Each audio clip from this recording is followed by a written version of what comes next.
Hello and welcome to Math with Otu. Alright, this is another quantitative reasoning series. We're starting from section A.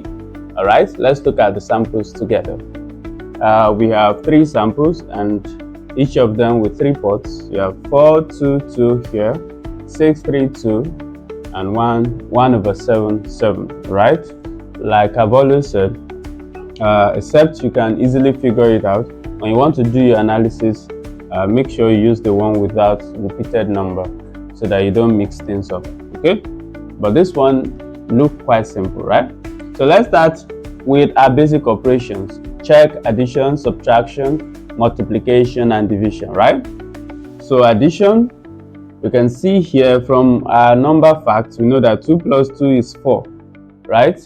And 2 times 2 is also 4. So let's check that with the other samples. 3 plus 2 is 5 and not 6. But 3 times 2 is 6. Alright? And then 1/7 times 7 is 1. Because that's going to be 7 divided by 7, right? 1. So what's the operation now? Simple multiplication. 2 times 2, 4. 3 times 2, 6. 1/7 times 7 is 1. Alright, so let's make do with the middle sample and do our analysis with that. So we know that 3 times 2 is 6. Alright, so let's reverse this operation so that we can know how to find out 3 and how to find out 2. So when we multiply 2 numbers to get the product, if we divide the product by one of those numbers, you get the other one. So if we divide 6 by 3, we'll get 2. And if we divide 6 by 2, we'll get 3. And now we know how to find 6, 2, and 3. So we know how to find, if you have a missing part here, we know how to find it, we just multiply. Okay, so this will serve as our formula for the exercises.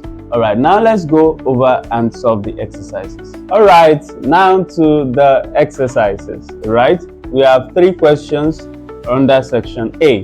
Okay, so the first one, we are looking for this pot, and in our sample that's in place of 3, right? So how did we get 3 in our sample? We did 6 divided by 2, right?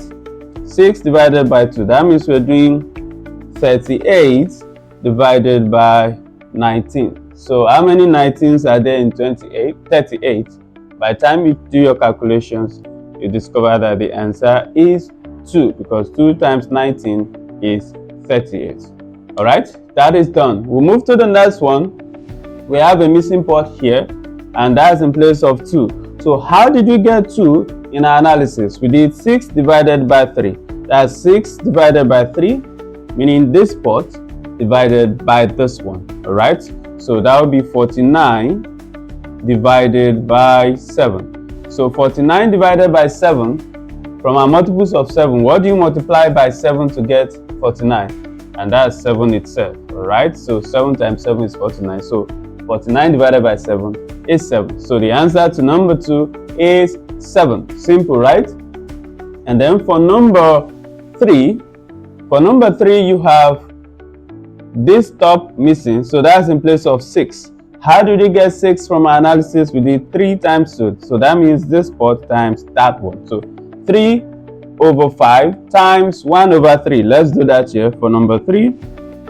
3/5 times 1/3.